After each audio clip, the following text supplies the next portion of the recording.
मध्य प्रदेश के सतना जिले में ऊंची पहाड़ी पर मां शारदा का एक मंदिर है। लोग इस मंदिर का मैहर के शारदा माई मंदिर के नाम से भी जानते हैं। कहा जाता है कि यह मंदिर देश के उन 52 शक्तिपीठों में से एक है, जहां माता सती के अंग अथवा आभूषण गिरे थे। मैहर का संधि विच्छेद भी कुछ ही इसी प्रकार है। असल में मैहर को पहले माई का हार कहा जाता है, जो अपभ्रंश होते होते मैहर हो गया। मैहर के शारदा देवी मंदिर के पीछे कई किंवदंतियां और कई कहानियां प्रचलित हैं। कोई कहता है कि यहाँ रोज सुबह मंदिर के पट खोलते हैं तो मां की पूजा हुई मिलती है, तो कोई यहाँ आदि शंकराचार्य द्वारा प्रथम पूजा की कहानी सुनाता है। तो आइए जानते हैं मैहर वाली शारदा माई के दरबार की पूरी कहानी। शक्तिपीठ। वैसे तो ये कहानी सर्वझात है, लेकिन परिचय स्वरूप बता दें कि जब दक्ष यज्ञ में माता सती द्वारा अपनी आहुति दी गई, तो महाकाल शिव को क्रोध आ गया और भोलेनाथ सती के शव को हाथ में लेकर तांडव करने लगे। शिव का ये त्रिकाल रूप देखकर तीनों लोग चिंता में डूब गए कि अब पृथ्वी की रक्षा कौन करेगा। ऐसे में भगवान विष्णु ने अपने सुदर्शन चक्र माता सती के शव के अलग अलग टुकड़े कर दिए, जिससे महादेव का क्रोध शांत हो पाया। लेकिन माता सती के शरीर के अंग और उनके आभूषण जब आकाश से पृथ्वी पर आए, वे अलग अलग हिस्सों में गिरे और यहां स्थापना हुई शक्तिपीठों की।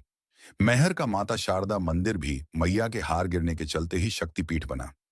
मंदिर का इतिहास मध्य प्रदेश के प्रसिद्ध विंध्य पर्वत श्रृंखला के बीच में त्रिकूट पर्वत पर है। ये पर्वत पिरामिडाकार है। प्राचीन धर्म ग्रंथ महेंद्र के अलावा कई पुराणों में भी इस पर्वत का जिक्र किया गया है। वहीं मां शारदा की प्रतिमा के ठीक नीचे एक शिलालेख है, जिसमें कुछ पहेलियों में भी इस पर्वत का जिक्र है। हालांकि उस शिलालेख की लिखावट और भाषा आजकल पढ़ने में नहीं आती है। कहा जाता है कि त्रिकूट पर्वत में विराजी मां शारदा का यह मंदिर 522 ईसा पूर्व में बना था। हालांकि इस मंदिर की प्रसिद्धि 10वीं सदी के आसपास की मानी जाती है। मान्यता के अनुसार नृपल देव ने यहाँ चैत्र कृष्ण पक्ष की चतुर्दशी को सामवेदी देवी की स्थापना की थी, जिसके बाद यहाँ पूजा अर्चना शुरू हो गई थी। इस मंदिर को प्रसिद्धि दिलाने में इतिहास के दो योद्धा व देवी भक्त आल्हा ऊदल का नाम आता है। लोक श्रुति के अनुसार आल्हा और ऊदल दोनों बहादुर योद्धा दक्षराज के बेटे थे। इन दोनों का जन्म बुंदेलखंड में महोबा के पास हुआ था। पिता की हत्या हो जाने के बाद दोनों को महोबा राज वंश के राजा परमार की सुरक्षा में रहने लगे। आल्हा ऊदलमान शारदा देवी के अनन्य उपासक थे।